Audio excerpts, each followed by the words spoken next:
Hey guys, today we're going to talk a little bit more about mixing, so let's fire it up. So I feel like I'm always talking about mixing, but it's one of those subjects where it's always evolving, the techniques are always evolving. So today we're going to talk about reasons why sometimes you're trying to mix in the box and the mix is just not coming out right. You know, you start off with the good intentions and good ideas, but by the time you get halfway through or about 70% done, the mix sounds a mess. Things are better than it was before, but it's just not quite where you want it to be. And you're having issues with distortion and things are just not sounding clear. The mix is muddy. So one of the things we have to look at is the technique that we're using when we're mixing in the box. Now, mixing in the box means you're basically mixing on your computer inside your DAW. So when you're looking at analog mixing on an analog console, there is no 0 dB limit like you'd have in a digital environment in the DAW. So literally you could turn the volume up all the way until you eventually blow the speaker in an analog world. So when you look at digital mixing, you have a 0 dB limit, which I mentioned earlier. So now this brings me to my main point of this conversation, and that's gain staging. So when we're mixing in a digital environment, the problem that we have is that we're still trying to mix like we're in an analog environment. So when you gain stage and bring your levels down, you're going to give yourself essentially more headroom to mix, because you've probably heard where they always tell you need to mix quieter. You need to mix at a low volume. The total sum of all your tracks need to be at a very low volume, and people try to give specific numbers. I think when you're gain staging, what levels you bring your mix channels down to, it's gonna vary based on the amount of tracks you have in the mix down session and also the type of music you're doing. So if you have about 12 tracks in a session and you're gain staging, then you might not need to bring it down to like -30 or -36 when you start mixing. But if you have, 40 something, 50 something tracks in the session, you may need to bring your volume way down on everything when you start gain staging, and set your max for your most dominant instrument for about maybe -30, -36 or something like that. It may sound extreme, but what you need to do when you're gain staging is this. You need to make sure that you're familiar with the track. You know what instrument is going to be more dominant, what's going to be leading, what's going to have more of just like a background kind of decorating the track type of sound. And of course, if you have vocals on the track, the vocals are most likely going to be the forefront sound on the track. If you're not familiar with the gain staging, let me just walk you through some basic steps. So what you should do is listen to your favorite band or favorite style of music, or the music that you're going to be mixing. So you listen to some references from some artist that's already out there, some music that's already out there, a band you like, some orchestrated piece that you're into, whatever it is. Listen to something that's already been professionally done. So what you do on your audio interface is turn your audio interface up to the level that you would really listen to it at a comfortable volume, where it's loud but it's not too loud. Make a note of what that level is as far as your volume knob on your audio interface. So then when you get ready to start mixing in your DAW, you're going to bring all the tracks down to 0 on the mixer, and then you're going to turn your volume way up. So let's say your volume knob on your audio interface went to about 9 o'clock, from about 7 o'clock to 9 o'clock, 11 o'clock maybe. And that's your good listening volume when you tested it out. Then you're going to push it all the way to about when it's facing the 1 o'clock mark. And that sounds a bit extreme, but that's where you want to start mixing. So you start bringing your track levels up to about, let's say, -36, -30. And make sure every VU meter of every track on the mixer is going to hit -30 or -36. And then you start mixing from there. Start pulling certain things up, start pulling certain things down from there. try not to go past maybe 24, 20 dB. Try to see if you can mix and not go past that. So this is basically what gain staging is. So when you're done, none of your tracks will be going into the clipping range. If you have your tracks sent to bus groups, none of your buses should be clipping due to the sum of its children. And of course, once you get to the main output of your mixer, that should not be clipping, and that should be at unity 0. You should never touch that fader. So if you can accomplish a decent mix with your levels around there, then you're on your way with gain staging. So now at that point, when you have a decent mix, let's say you're mixing for somebody and you send them the mix and they say, oh, the mix sounds good, it's very balanced. Now they might say, oh, I need the kick and the snare a little bit louder.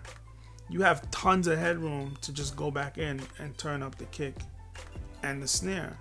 You don't have to go into over compressing stuff, because a lot of times if you're dealing with genres like hip hop, R&B, pop, EDM, the one-shot samples that you are using, they're already compressed.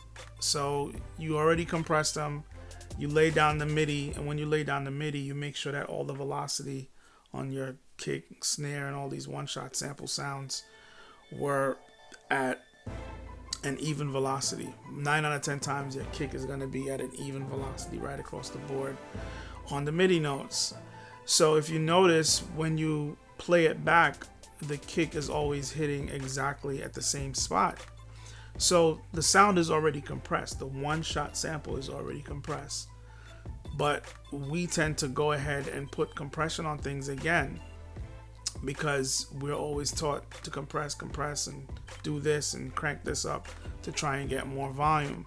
But if you go ahead and research the original use for compression, it's not for what we use it now, and especially not in that digital environment that we use it in. If we go ahead and gain stage when we're mixing, we'll get more of the power that we need out of the drums and whatever other instruments you need to give more power.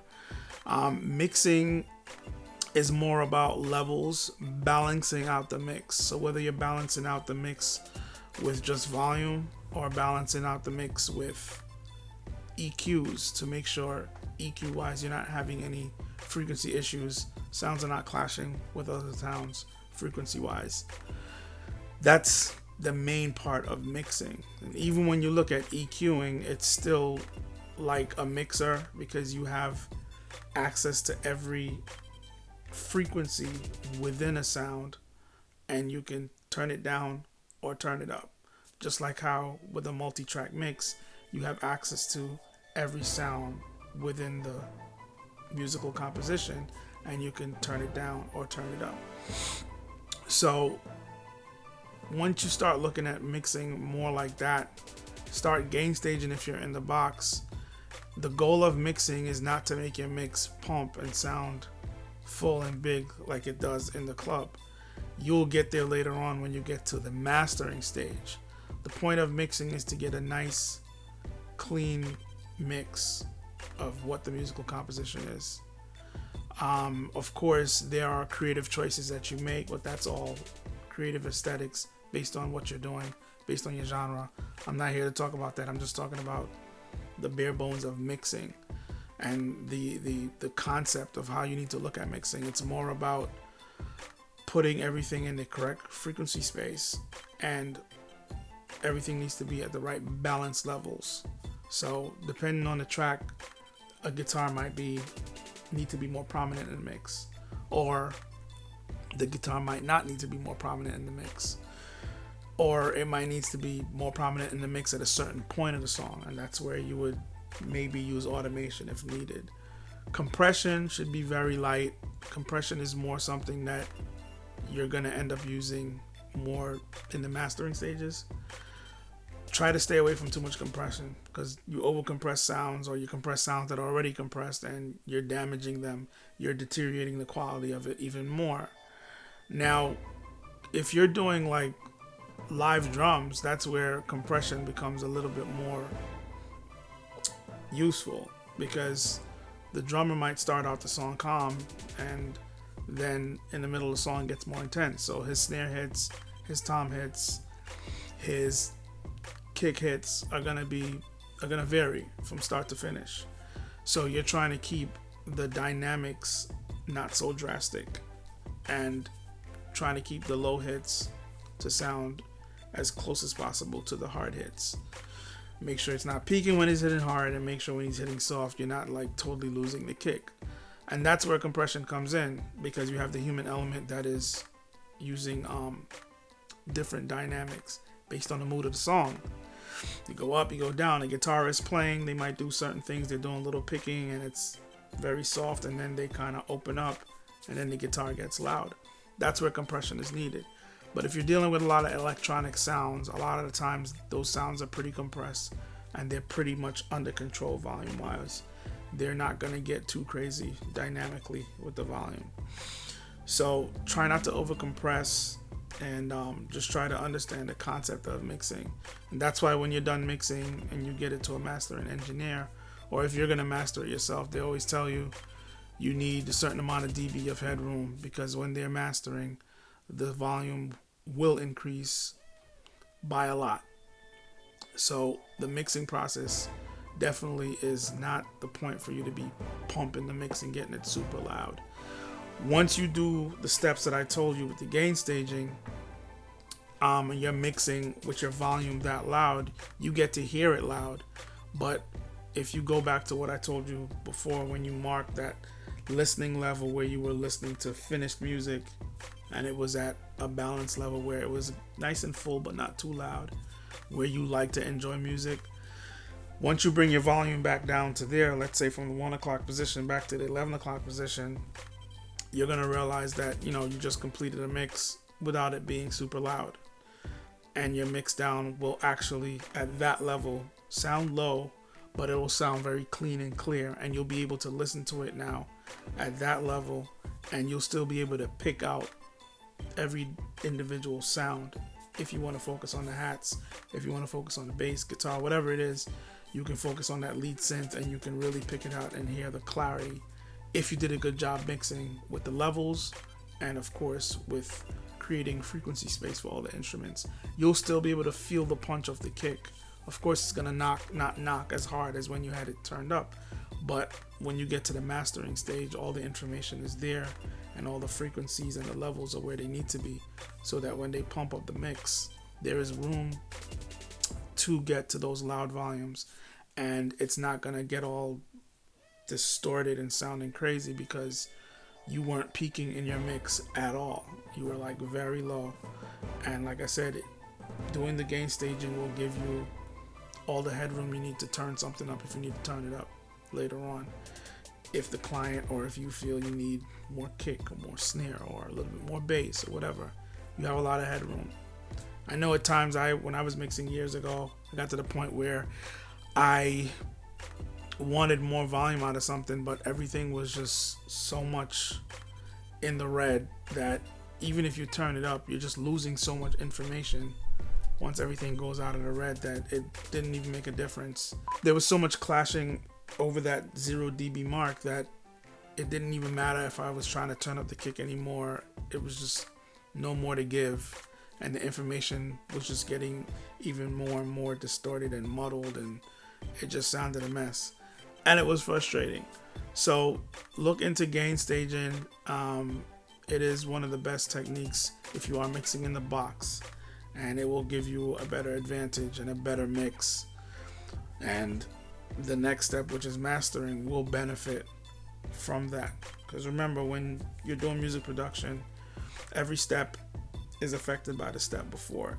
So if you didn't prepare properly for your recording, the recording session won't be as good as it needs to be if you didn't prep, and so on and so forth down the line. So that's it, guys. I'm going to bring this video to a close, and as usual, you will see me in the next video. So let's say you put 2 1 terabyte hard drives in the enclosure. You set it to RAID 1 mode, and what that does is everything that you put on that hard drive gets duplicated on both hard drives. But while you're using the hard drive, you're only using one of those hard drives. So you'll only see one term. So I'm playing around with whatever sounds, and you hear something and you're like, oh, this sound is interesting. And then I'll start playing around with a melody. Figure out a melody. What is going to be the melody progression? Once I get the melody progression, after that, I don't even go to drums. Then I'm thinking about bass line.